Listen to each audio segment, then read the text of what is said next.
Bom dia, meus irmãos, vocês estão bem? Hoje é dia de Jogo do Brasil. Tem um pessoal de verde e amarelo aí. Eu estou combinando com a Ana, eu de verde e ela de amarelo. A gente torce em conjunto, nós duas. E se acendeu uma questão importante essa semana. Pelo menos nas redes sociais. Tudo que vai para a rede social é importante. É um barulho tão grande, né?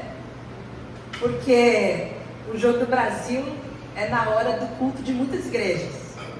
Muitas igrejas. As igrejas históricas que têm seus cultos começando aí em torno das 19 horas, e o povo vai chegando um pouco mais cedo para a preparação. E na maioria das igrejas do Brasil e do mundo, a ceia do Senhor, que é o tempo de mesa que nós temos hoje, é também realizado no primeiro domingo do mês. Então, esse questionamento que surgiu deve ser adiado, deve ser mudado, né? Nós não precisamos disso, né? Porque, glória a Deus, a gente já faz o nosso culto pela manhã, está todo mundo indo para torcer.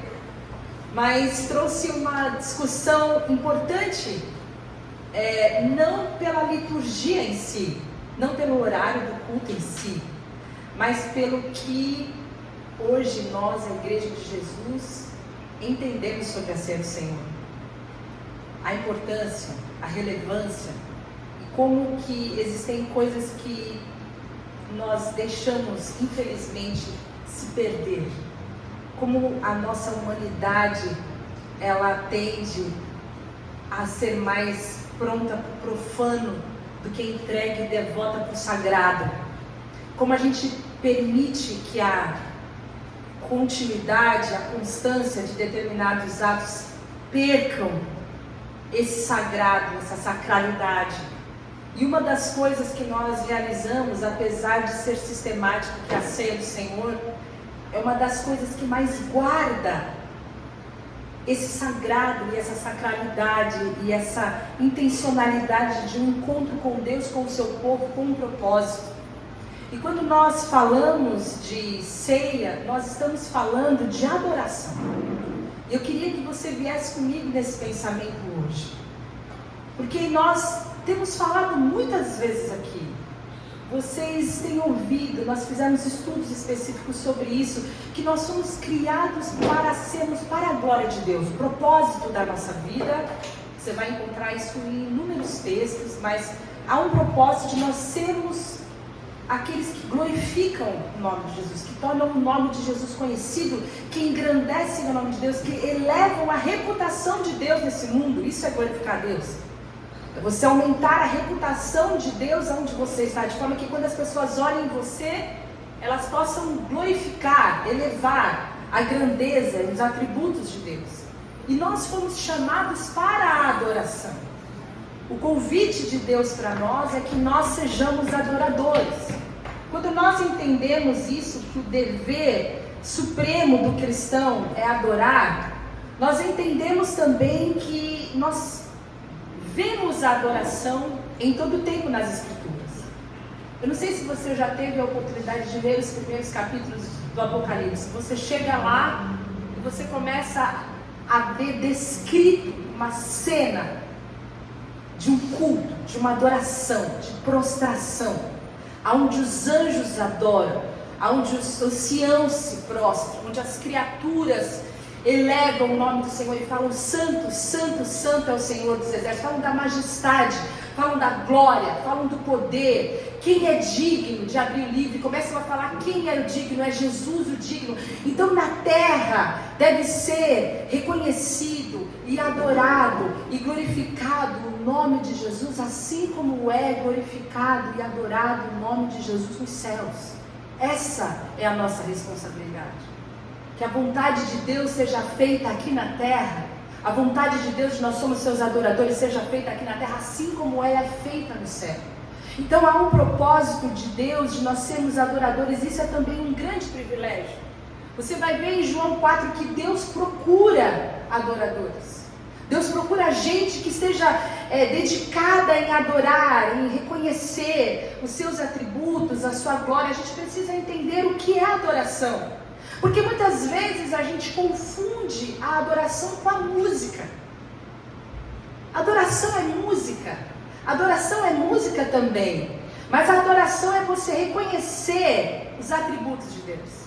É você reconhecer quem Deus é, quem Ele é, você contemplar o Senhor. É você reconhecer o que Ele fez, o que Ele faz, o que Ele vai fazer, o que Ele é poderoso para realizar. Você olha para a sua vida e você vê as coisas, as intervenções, a maravilha de Deus na sua vida, e você pode então, com uma profunda gratidão, adorar a Deus e expressar diante de Deus aquilo que você sente sobre quem Ele é, sobre o que Ele faz e sobre as suas naturezas, sobre a sua natureza. Como que a gente faz isso? A gente faz isso muitas vezes por meio das canções, a gente faz isso muitas vezes por meio da contemplação, a gente faz isso muitas vezes na oração. Às vezes a gente faz isso na hora que a gente abre os olhos, não é assim? Às vezes a gente é tomado por uma gratidão, que antes da gente colocar o pé no chão, nosso coração já está tão cheio, porque mais um dia, que a bondade, a misericórdia do Senhor se renovaram sobre as nossas vidas. Às vezes essa adoração chega no meio do encontro na mesa, quando você olha os seus filhos, quando você olha as coisas maravilhosas que Deus fez na sua vida, na sua família, às vezes é no seu trabalho, quando tudo dá certo, você estava tão ansioso, você orou tanto por aquilo, e de repente a resposta da oração veio, e você glorifica o nome do Senhor, você fala, aqui teve a mão do Senhor. Quando uma resposta de Deus vem na sua vida, quantas vezes nós somos surpreendidos por essa contemplação, por esse momento onde nosso coração se prostra diante de Deus, mas também a adoração é um momento de obediência. Quando nós obedecemos, quando nós reconhecemos quem Deus é e quanto a nossa vida deve ser uma resposta a seu amor e a sua bondade, nós prontamente obedecemos, isso também é obediência. E quando a gente chega aqui para adorar. Se você for ler a palavra, você vai ver que quando as pessoas iam ao templo, quando as pessoas congregavam, quando as pessoas se reuniam, o texto vai dizer que eles subiam para adorar, eles subiam para prestar. E às vezes há um equívoco na nossa mente, que a gente pensa que a gente vem aqui para receber. A gente não vem aqui para receber, a gente vem aqui para oferecer. Esse momento é um momento de ajuntamento da igreja, onde nós vamos adorar a Deus de uma forma coletiva, e é imprescindível que haja essa congregação, que haja esse ajuntamento. Se de alguma maneira nós vamos adorar a Deus individualmente, porque quando nós cantamos uma música, ela vai tomando uma forma da história do que Deus faz na vida de cada um de nós, não é? Quando você fala da grandeza de Deus, quando você fala do que Deus tem feito, cada um de nós vai ter um retrato nítido da ação de Deus em algum momento da nossa vida. Então a adoração é de alguma forma individual, mas ela também é coletiva, porque nós todos juntos podemos exaltar o nome do Senhor como igreja, apesar de existirem inúmeras liturgias. Não sei se você já teve a oportunidade de ir em igrejas diferentes, igrejas que são mais pentecostais, igrejas que são mais quietinhas, as igrejas que têm o banco de madeira, as igrejas que têm a parede preta com um monte de telão, são vários tipos de cultos diferentes. Todos eles têm o mesmo propósito, absolutamente o mesmo propósito, que aqueles que se reconhecem como filhos de Deus, amados, escolhidos, lavados pelo seu sangue, possam oferecer naquele momento, naquele ajuntamento, um período de adoração, de gratidão, reconhecendo quem Deus é, reconhecendo o que Ele fez, trazendo essa individualidade da adoração, vendo a graça de Deus que se manifestou salvadora entre cada um de nós, quando nós somos justificados absolutamente pela graça, e a gente vai individualizando isso. Então o culto é diferente. O culto ele é pessoal, mas o culto também é coletivo, e a gente vai tendo essa ação de Deus na nossa vida, gerando essa gratidão profunda. A presença do Espírito Santo entre nós nos faz entender que a alegria que é ter Deus conosco no momento da adoração. E a ceia do Senhor, ela é o coração da adoração. Tem uma frase do John MacArthur, que ele fala que o coração da adoração é a ceia do Senhor. Essa seria a forma mais doce, alegre e pura da nossa adoração, pois se concentra na maior realidade de toda a história da redenção, a obra salvadora de Jesus na cruz. Se tem algo pelo qual nós devemos adorar, algo pelo qual nós podemos contemplar quem Deus é e o que Ele fez, e algo pelo qual o nosso coração se prostra e se quebranta em gratidão, é o momento da redenção que foi conquistada por Cristo na cruz do Calvário. E nós fazemos isso, nós pensamos isso, nós celebramos isso quando nós nos juntamos aqui na ceia do Senhor. Obviamente que fazemos isso inúmeras outras vezes no nosso tempo a sós com o Senhor. Obviamente que sempre nos lembraremos em nossos momentos de confissão, de arrependimento, de adoração de quem Deus é, da salvação que foi conquistada na cruz. Mas há algo específico, há um momento, um ápice, uma concentração de adoração quando nós nos reunimos como igreja diante da ceia do Senhor. Antigamente, no Antigo Testamento, você vai ver que lá na Páscoa havia uma instituição dada por Deus para que aquele povo que foi também redimido, que foi alcançado também pela redenção, pudesse ter um dia onde eles iam se reunir, e eles iam se lembrar, e eles iam comemorar, e eles iam celebrar a redenção, e esse dia era a Páscoa. Eles celebravam a redenção pelo sangue, eles celebravam um sacrifício substitutivo, eles celebravam que foram salvos por causa de um sangue, de um cordeiro, que foi aspergido nos umbrais, de forma que quando o anjo da morte passou na última praga do Egito, todos aqueles que tinham sangue na porta foram livres, ficaram vivos, porque houve uma morte substituta em seus lugares. E aquele povo, o povo tinha uma lembrança de que Deus os livrou do Egito, de que Deus os livrou do mal, e que Deus estava conduzindo a uma nova terra, a uma nova realidade, a uma nova perspectiva. E hoje, quando nós temos agora essa possibilidade de nos ajuntar, a ceia do Senhor, ela grava, ela traz muito dessa instituição do memorial. Se você for ver lá em Êxodo 12, você vai ver que Deus falou para aquele povo que essa celebração, que essa comemoração deveria ter um decreto perpétuo. Isso está no capítulo 12, versículo 14, de geração em geração. E no 24 a 25 fala, olha, vocês vão continuar a observar essa cerimônia. Isso vocês vão passar para vocês e para os descendentes de vocês. Então havia uma ordem de que esse memorial deveria ser sistematicamente cumprido e celebrado, a fim de que o povo sempre se lembrasse da redenção, a fim de que o povo sempre se lembrasse do livramento, a fim de que o povo sempre se lembrasse de como Deus interviu, salvando e libertando.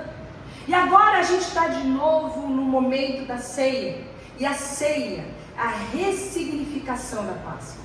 Quando Jesus estava com seus amigos, naquela que seria a última Páscoa, naquele que seria a última refeição, o último momento de Jesus com seus amigos, ele reúne seus amigos e ele transforma aquela mesa, que seria uma mesa de Páscoa, numa mesa de ceia. Ele traz um novo símbolo da redenção. A redenção agora não seria mais olhar para trás e olhar para o Egito. A redenção de todo o povo lavado e redimido seria olhar para a cruz e olhar para frente. Então o ressignificado, então quando nós nos reunimos como igreja, quando nós nos reunimos aqui como povo de Deus, quando a gente se reúne na ceia do Senhor, a gente se reúne com esse entendimento de que nós somos livres do domínio do pecado, nós somos livres do domínio das trevas, nós tivemos um substituto em nosso lugar, o Cordeiro de Deus que foi morto antes da fundação do mundo também se entregou, o seu sangue foi aspergido em nossos corações, para que nós pudéssemos ser livres da morte e recebêssemos a vida eterna. E é com esse sentimento que nós olhamos para frente de uma forma escatológica e não olhamos mais para trás. Quando a gente olha para trás, a nossa vida é só para glorificar a Deus por aquilo que Ele transformou em nós.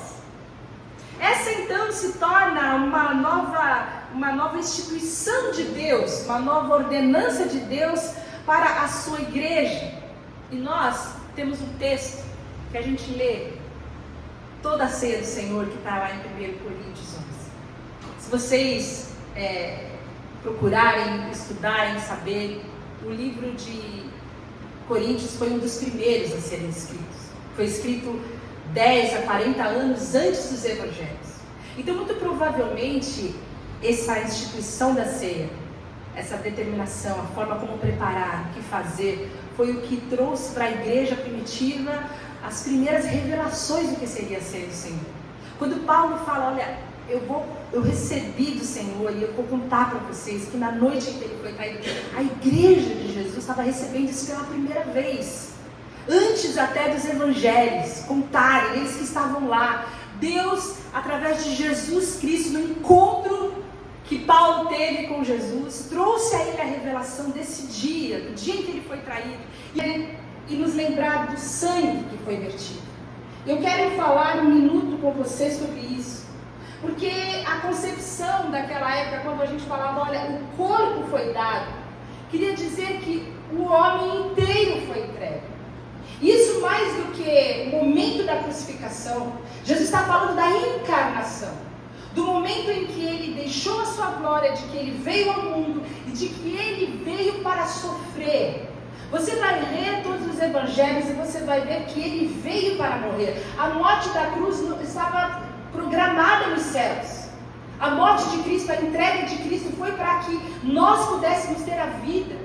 E ele veio e ele entregou a sua vida, ele entregou a sua glória, deixou a glória que ele tinha junto ao Pai, e ele se fez como cada um de nós. Ele experimentou a miséria da encarnação, foi tentado em todas as coisas, venceu em todas as coisas, até que ele se entregou na cruz em nosso lugar. E ele também fala, além do pão que representa o corpo dado, fala sobre um cálice que representa o sangue que foi entregue. E muitas vezes, quando nós falamos do sangue, nós pensamos sempre no sangue derramado na cruz. E de fato é uma alusão ao sangue derramado na cruz. Mas o sangue derramado na cruz tinha um propósito, e o texto deixa claro esse propósito. Esse propósito lugar. Nós lembramos da nossa libertação, nós lembramos da nossa redenção, mas nós lembramos do amor. Nós lembramos dessa segurança, nós lembramos desse descanso. E o outro elemento, a outra coisa, outro pilar poderoso que nós fazemos cada vez que nós nos reunimos para a ceia, é a proclamação. O texto fala, olha, você vai, todas as vezes que vocês comerem desse pão, versículo 26, e beberem desse cálice, vocês anunciam a morte do Senhor até que Ele venha. E esse anunciam, essa palavra é uma palavra forte, catangelô, que fala sobre você estar pregando, você está dando a conhecer, você está anunciando, você está ensinando. Cada vez que a gente se reúne aqui, é uma pregação em curso. Nós estamos dizendo que nós estávamos perdidos em nossos delitos e pecados. Nós estamos dizendo que nós não tínhamos como nos salvar. Nós estávamos dizendo que nós estávamos separados de Deus, separados da promessa. Nós éramos considerados filhos da ira, mas Deus, em seu infinito amor, enviou o seu Filho em nosso lugar, para que por meio da nossa morte, da morte dele, nós pudéssemos ter a vida, que ele se fez maldito em nosso lugar, para que nós pudéssemos experimentar a justiça de Deus. Nós estamos pregando que esse Cristo ressuscitou, e ele vive em glória, e um dia ele vai voltar. Esse é o anúncio dessa pregação poderosa, de que nós estamos aqui, mas nós já podemos imaginar o que nós vamos fazer quando nós nos encontrarmos como filhos amados, que somos resgatados continuamente da nossa vã maneira de viver. Quantas vezes que Deus nos salva de nós mesmos, das tentações. Esse é o nosso Deus. Há um anúncio. Quando você pega o pão e quando você pega o cálice, você está falando da sua salvação, da sua redenção, você está pregando, você é resistência.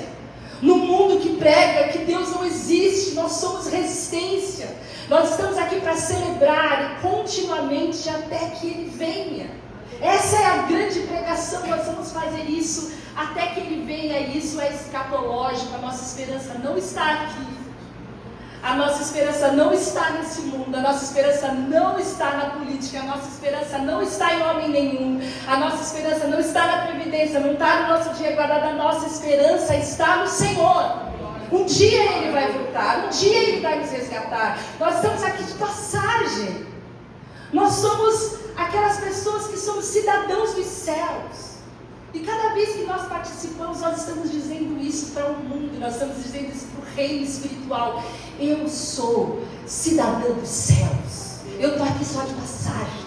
A minha passagem já foi comprada. Na cruz do Calvário está paga. Eu estou só esperando o dia que Ele vai voltar. E eu vou poder contemplá-lo. E eu já posso imaginar como isso vai ser. Esse é o propósito da ceia do Senhor. Mas tem algo guardado aqui. E que às vezes a gente fala muito ao passar sobre isso. Porque se isso é tão sério, e Paulo traz junto com a revelação da ceia do Senhor uma condição tão importante como participar de forma digna ou indigna, é importante a nossa responsabilidade pararmos um minuto antes de participarmos para entendermos o que quer dizer isso. O que quer dizer então o versículo 27 que fala: portanto, quem comer o pão ou beber do cálice indignamente será culpado do corpo e do sangue do Senhor. O que quer dizer esse indignamente? Porque muitas pessoas deixam de participar por se sentirem indignas. Muitas pessoas evitam vir em cultos de ceia por entenderem a sua indignidade e falarem: eu não quero ser essa pessoa culpada do corpo e do sangue do Senhor. E nós precisamos então por um minuto entender o que é essa visão que Paulo nos trata sobre participar de forma indigna, que está no versículo 27. Em primeiro lugar, irmãos, nós precisamos reiterar o que inúmeras vezes o Evangelho nos mostra e nos revela. Nós precisamos olhar esse texto na perspectiva de todo o Evangelho.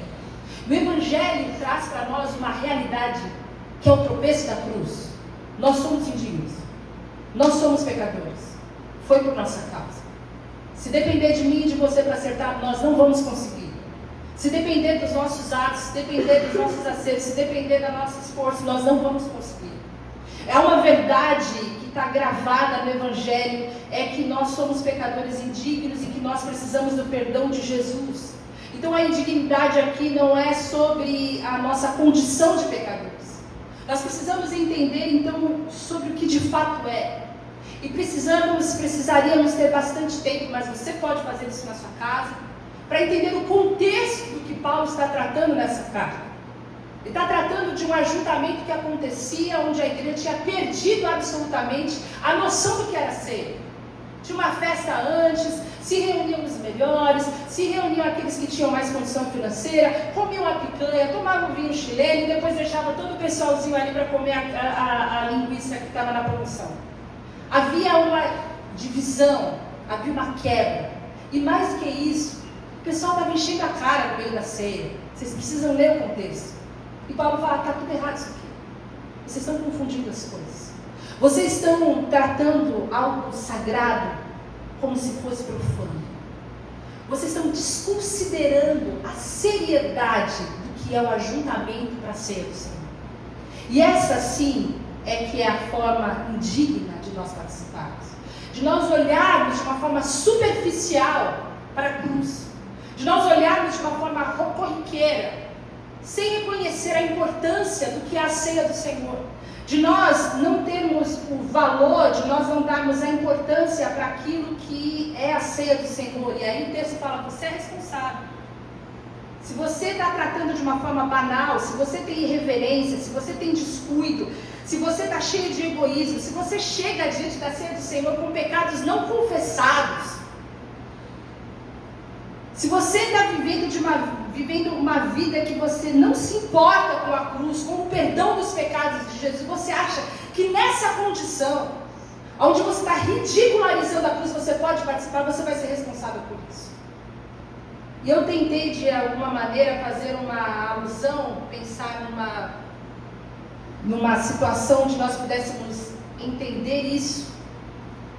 Eu pensei nesses protestos que nós temos. Nós temos alguns protestos que a gente vê pela mídia, onde as pessoas pisoteiam a bandeira, onde as pessoas rasgam, elas picham as bandeiras, elas destroem as coisas, não só no nosso país, mas principalmente em outros países, grandes protestos. E ao fazerem isso, na verdade eles então fazendo uma agressão, estão vilipendiando a bandeira, mas eles estão desonrando a própria nação, o próprio país. E o texto aqui está dizendo isso: olha, quando você trata a ceia do Senhor como algo sem cuidado, quando você trata a ceia do Senhor como indiferente, é como se você estivesse pisoteando algo que é sagrado. Quando você está aqui, você está só pegando pão, você está só pegando suquinho, você não está entendendo nada do que está acontecendo, você não está honrando o sacrifício de Jesus na cruz do Calvário. Você está pisoteando o símbolo e aquilo que ele representa. Você está desonrando o sacrifício de Jesus na cruz. E como que eu posso evitar isso então? Paulo continua falando no versículo 28, examine-se, pois, o homem a si mesmo, e coma do pão e beba do cálice. A forma, a saída de Deus divina, para que nós não pudéssemos ser responsáveis e culpados pelo corpo, pelo sangue, para que a gente não tratasse a ceia do Senhor com indiferença, de forma jocosa, desonrando, é que nós fizéssemos antes da participação um autoexame, que nós pudéssemos olhar por um minuto para nós mesmos. E a primeira coisa que talvez a gente vai perguntar é: eu não tenho pecado? Eu tenho pecado. Até porque aquele que diz que não tem pecado é mentiroso, não tem verdade nele. Não é uma questão disso, mas a questão é: eu confessei o meu pecado, eu me arrependi do meu pecado. Há um verdadeiro quebrantamento, um desejo de mudança interior, de acertar a minha vida, de caminhar com Deus. A pergunta é: eu compreendo quanto eu sou pecador? Eu tenho uma compreensão do quanto eu preciso de Deus? Porque se eu entendo o quanto eu preciso de Deus, é que eu posso adorá-lo de verdade. É que eu entendo o sentido da cruz, é que eu entendo o sacrifício de Jesus. Porque quanto mais eu vejo a minha dignidade, mais eu contemplo a bondade de Deus. O texto então fala: examine-se consciente, lembrando de quem você era, de como Deus te alcançou, da graça e da misericórdia dele derramada sobre a sua vida, porque isso é o cerne, esse é o coração da verdadeira adoração. Quando o povo no Antigo Testamento subia para adorar, eles subiam para sacrificar, para que o sangue dos animais pudesse ser vertido e os seus pecados pudessem ser perdoados. Era essa a adoração. Agora, quando nós nos reunimos para adorar, nós nos reunimos porque o sangue já foi vertido em nosso lugar, porque não há mais necessidade da morte de nenhum outro animal, porque de uma vez por todas o Cordeiro de Deus foi morto para que nós pudéssemos ter a sua vida. Essa é a adoração. Esse é o momento, e isso é um momento sério, que a palavra de Deus fala que se nós julgarmos a nós mesmos, se nós fizermos esse autoexame, nós quebrantarmos o nosso coração, e nós entendermos a necessidade que nós temos da graça e do amor de Deus, o texto fala: você não vai se julgar, você está livre, você pode fazer uma avaliação correta a partir de quem você é. Como quando nós nos reunimos como igreja, nós nos reunimos para olhar em primeiro lugar para dentro de nós, para entender que nós somos aqueles que somos carecedores do perdão de Deus. Confesse seu pecado, olhe para Jesus, veja quanto custou para que você pudesse ser livre. Se desvencilhe, largue a mão dessas armadilhas que estão destruindo a sua vida. Olha para dentro de você, reconecte-se com Deus. Lembre-se da aliança. Lembre-se da aliança. Há um pacto de Deus conosco, mas também há um pacto nosso com Deus. Eu vou te amar, eu vou te seguir, eu vou te obedecer, eu vou te honrar, eu vou te glorificar, eu vou levar o teu nome aonde eu estiver. Lembre-se da aliança, lembre-se do sangue. Confesse, contemple e participe. Examine e depois coma. Examine-se e depois beba. E quando nós fazemos isso aqui na nossa comunidade, apesar de ser um ato sagrado, apesar de ser um ato de autoexame, apesar de ser um ato individual, apesar de ser uma adoração única, que vai ter uma leitura na história de cada um de nós, é também uma adoração coletiva, porque ninguém ceia sozinho. Porque a palavra de Deus manda nós nos reunirmos para cearmos. Porque junto nós estamos anunciando a morte de Jesus até que Ele venha. Nós vamos celebrar juntos, nós vamos celebrar compartilhando a glória de Deus nas nossas vidas, a presença de Deus nas nossas vidas, a salvação, o perdão. Você, depois que tiver esse momento a sós com Deus, e nós fazemos isso enquanto os elementos são entregues, compartilhe com o seu irmão essa bênção gloriosa de nós sermos família, de nós sermos irmãos, porque estamos lavados e comprados pelo mesmo sangue. Nós somos da família de Deus.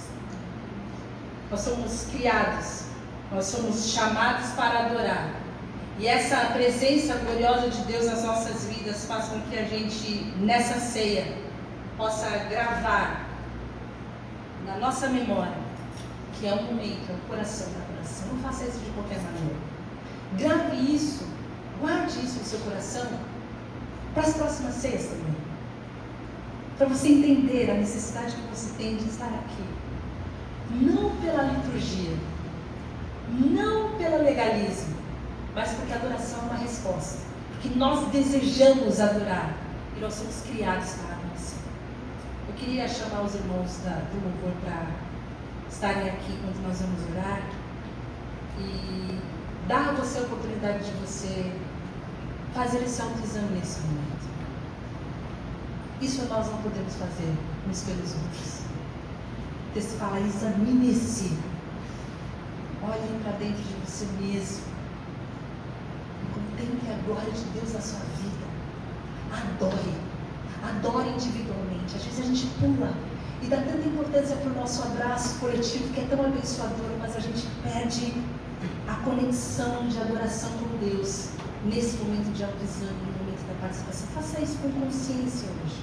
Lembre-se e anuncie, para que você com consciência também possa participar uns com os outros. Vamos ter um momento de exame diante de Deus, em nome de Jesus.